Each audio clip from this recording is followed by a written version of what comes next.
Hey everyone, it's Fahan, and you're listening to the Nisa Invest Tea Talk podcast. Hope everybody's doing well, ready to start your Friday. Alhamdulillah, it's Jummah today.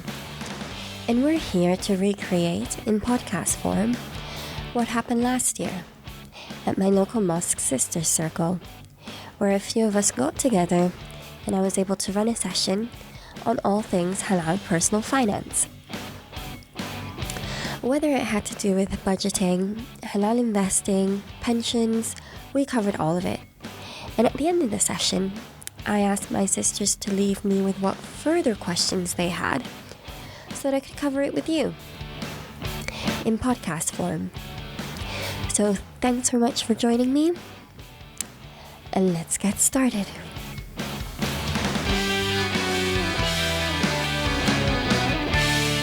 Hey everyone, welcome back to another episode of the Nisa Invest Tea Talk podcast. Assalamu-aleykum. We're ready to dive into this week's topic. So the question this week asks about more on the gold index.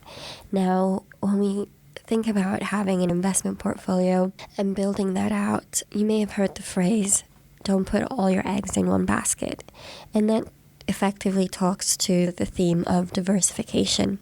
Now, diversification is very important because we want to be able to be invested in the long run, and we also want to be invested in a way that matches our own risk profile. And a good way to reduce risk is to make sure that you are invested in assets that are not correlated with each other, meaning that if one of them goes up, maybe the other one historically has gone down.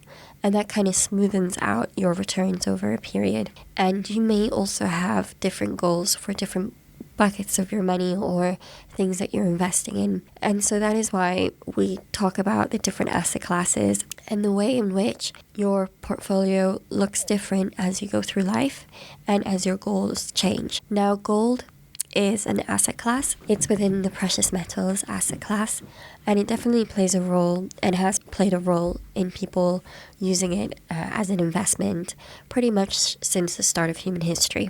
So we know that gold holds its value. We know that throughout history it's used as a form of currency. But what about the properties of it if we talk about it as an investment?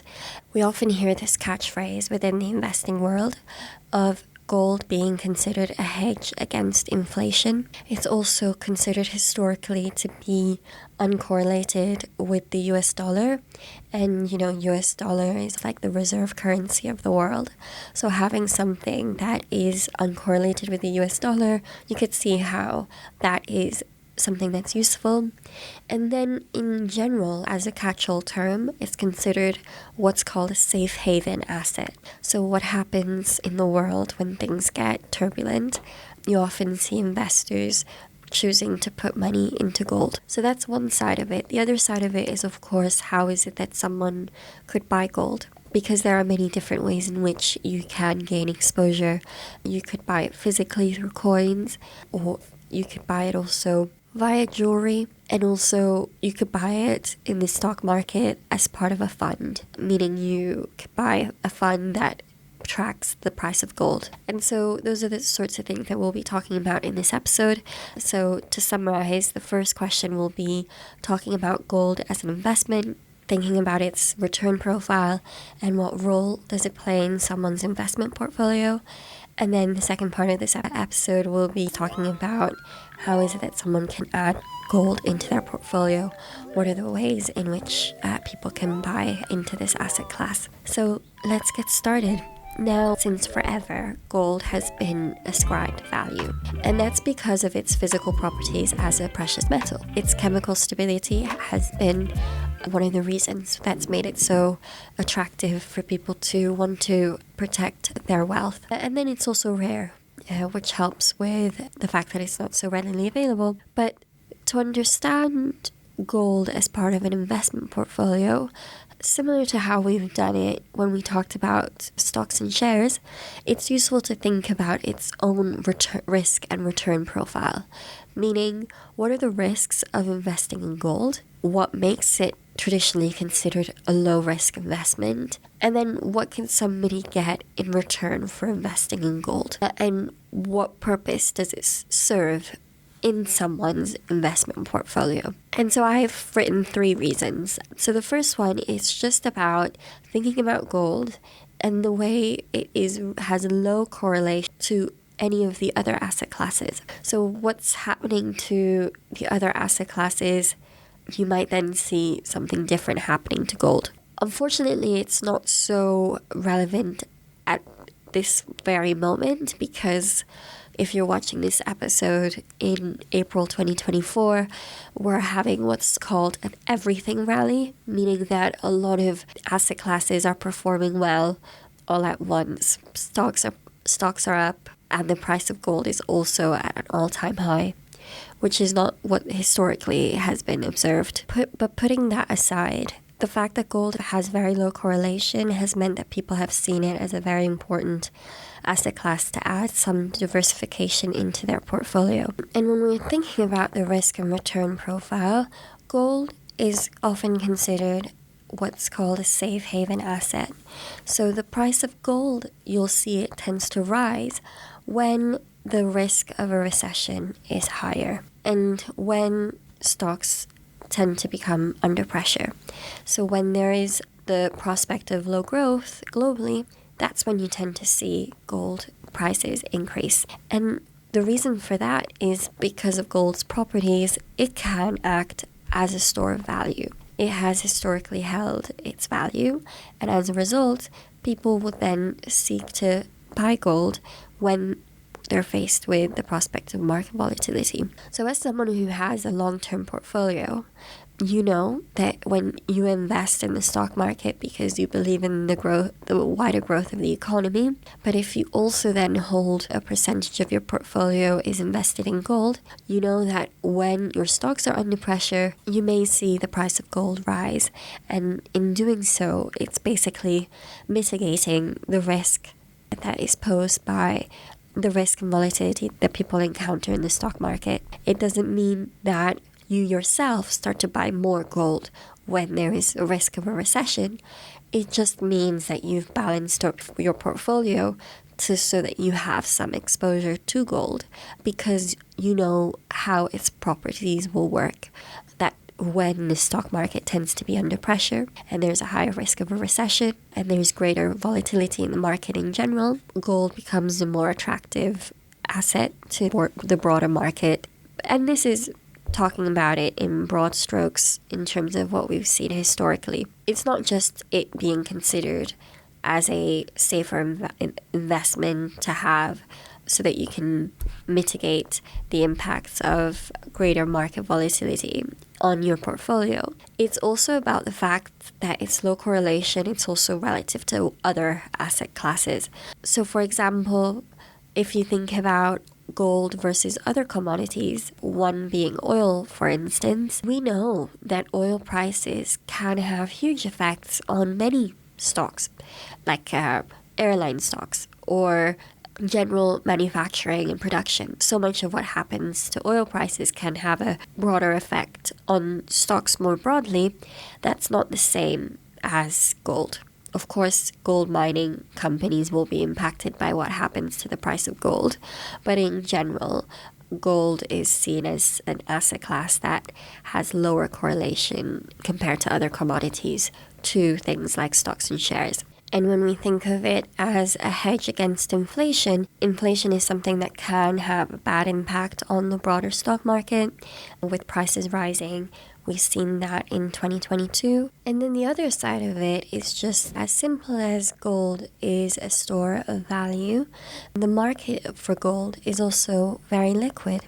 So the liquidity aspect of gold as an asset class is also one of the things that people need to bear in mind about what might make a gold an attractive investment. So when we talk about liquidity, is effectively how fast you're able to sell if you need to sell or buy if you need to buy. And when you think about gold, there's a market price for gold and there is a market for gold. And so as if you are somebody who chooses to put their money in gold, it's the very fact that gold holds its value that makes it attractive for someone to hold as an alternative to, for instance, if they have US dollar currency, the currency that they hold. And because of the fact that it acts as a store of value, it can protect you from general price increases. And when you're doing that, when you're keeping gold, you are saying that you're using gold as a hedge against inflation. So when we think about, just to summarize, gold as an investment, its low correlation to the fact that it's viewed as a store of value makes people want to hold it in times of market volatility. So you know that if you already have gold in your portfolio, when maybe the stock market is under pressure or investors feel like it's very volatile, broadly the market will see more people investing in gold, and so the price of your gold will rise. And then equally, because it's a store of value, choosing to put your money in gold will also shield you from inflation, meaning that its return that can be expected is effectively that of just shielding you from inflation. Now, that is not something that is guaranteed. It's not that always that gold will always beat inflation. But in general, we can take a step back and think historically, because we know gold itself has, even in the past, been used as a currency.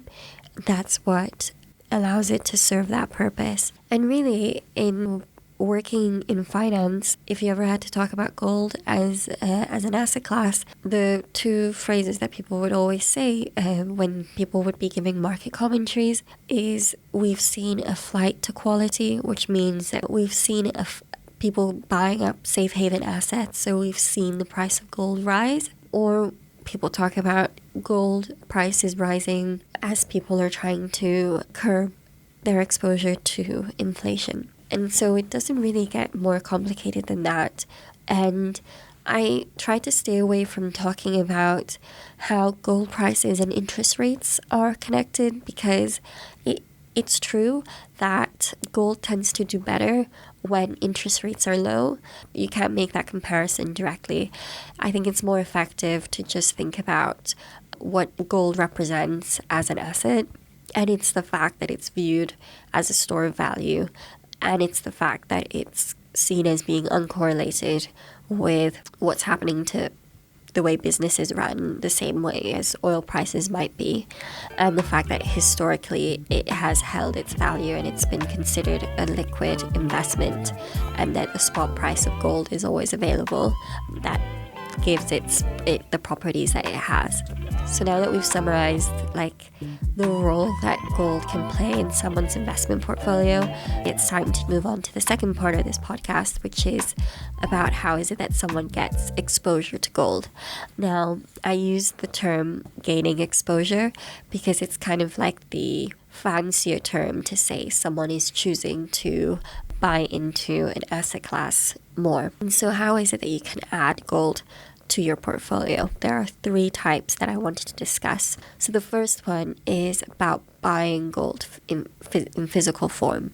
So when you're buying it physically, that's when you buy gold in chunks.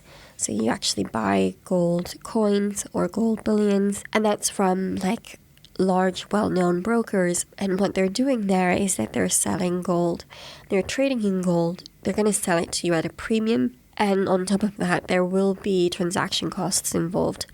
And that's really important because I'm going to introduce another term here, which is taking delivery of something. So if you're taking delivery, it means that you are actually getting the gold given to you. Now, it's very important that you're able to take delivery, but whether you want to is another question. Because if you take delivery of gold, it means that you actually have that gold in your house. And there are lots of storage costs involved of having a safe, the cost of transport, and also the cost of insuring your gold. So even if people are buying gold physically, they might actually leave it with the broker. And as a result, you're also paying for the costs of storage. So either way, it can be expensive to store gold. The second, but more popular way for people to buy gold physically is, of course, through jewelry. Now, when you buy jewelry, it's great because it has a second use. You can actually use it. You can wear it if you want. You could keep it you can pass it down generations. But equally, if you have a lot of gold jewelry, that can also present like a security risk, because you'll have to make sure that you're able to store it safely. So while my explanation of buying physical gold in coins probably included more negatives than positives because of the transaction costs, because of the storage costs, and also because of the associated security risk. Buying gold jewelry is slightly different because, of course, you have like a second use to it too. So when I think about gold jewelry, I'm more focused on the jewelry aspect of it rather than the investment aspect of it. It's great because when you buy it, it's going to hold its value. But when we're buying it, we're not just buying, pure 24 karat gold all the time. There's obviously going to be some workmanship involved, and it's not going to be just the same as buying a gold coin where there's the market for it and that it's going to be extremely liquid. So it's going to take you a bit more to try to sell any gold jewelry, which makes it kind of more of an investment that you're holding because it stores its value rather than something that you feel like you're just going to be trading the jewelry. Yeah, technically it's part of your investment portfolio, but you're doing it for so many other reasons than simply just because you want to invest in the price of gold. Now, the last one, which is the more popular way of buying gold if as an investment purpose, is when you buy gold through an exchange traded fund. So this is when you buy gold, which is kind of what the question is referring to. Buying gold through an index, it means buying gold through a fund. Now, an exchange traded fund, it's asset backed, meaning that they've bought the gold in bulk. And if you as an investor buy into that fund, you're able to be exposed to effectively the price of gold. That's what the performance of that fund is going to reflect. So, and then when we think about the costs involved, the fund just puts those costs to you through the expense ratio. So it's the fee, the ongoing charge for being invested. Now, I checked my ongoing charge for the gold fund that I'm invested in, and it's like 0.9%. It's the Invesco Physical Gold A. This is, of course, not investment advice. This is just me sharing how someone might buy into gold. But you won't be surprised. It's just through my Hargreaves Lansdowne account, through my stocks and shares ISA. Just part of it is in this Invesco Physical Gold Fund. So when I look at it, it means that that's how much gold I have in my portfolio. In terms of choosing the Invesco Physical Gold A1 specifically, it's really just about the fact that it's London listed and GBP denominated, even though it tracks the US dollar price of gold. I talked about how it's important to make sure that you are investing in your own currency. What the fund does, it allows you to invest directly into physical gold in the UK. And the only other consideration that I would say is that because it's like a precious metal commodity, gold is gold. The only reason I chose this one is just because the assets under management, like the size of the fund, was the largest, which to me just tells me it's the more liquid one. That's kind of the other consideration I gave to it. Even though I might be invested in for the long term and I want to benefit from, global economic growth by investing in the stock market, it is useful to just have a portion of your portfolio in gold just to act as a hedge for market volatility.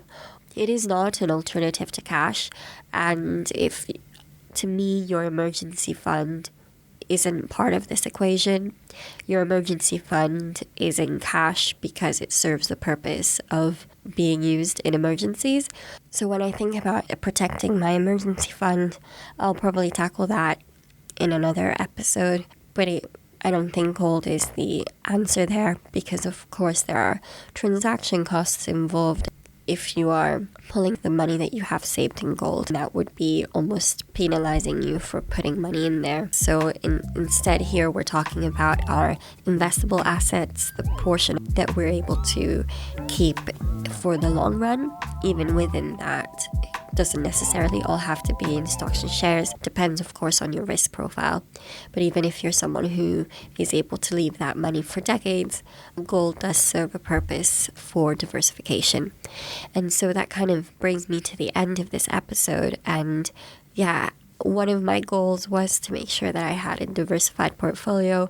It can be quite motivating to think about the reasons why you're investing in particular asset classes and the purpose that they've served historically, because of course past performance is not a predictor of future performance, but we can definitely use our knowledge of how different asset classes have different risk and return profiles, which can inform your choices of where is it that you want to allocate your money. I look forward to going through others as well with you. We touched on gold jewelry, which kind of fits to me under alternative assets, where, because jewelry as a whole and luxury goods as a whole are things that people do invest in. So yeah, if you have a lot of knowledge in that or you enjoy it, you can just consider that as part of your alternative asset portfolio. The portion of your portfolio, maybe up to 10%, that you can just do whatever it is that you want with it, and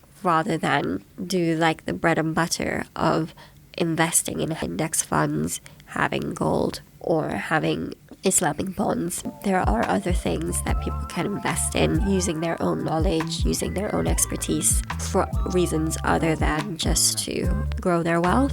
It could just also be because you want to have nice jewelry. So thanks so much for listening to this episode of the podcast. I've been Fahan Ibrahim Hashi. This is the Nisa Invest Tea Talk podcast. I will see you next Jummah. Bye for now.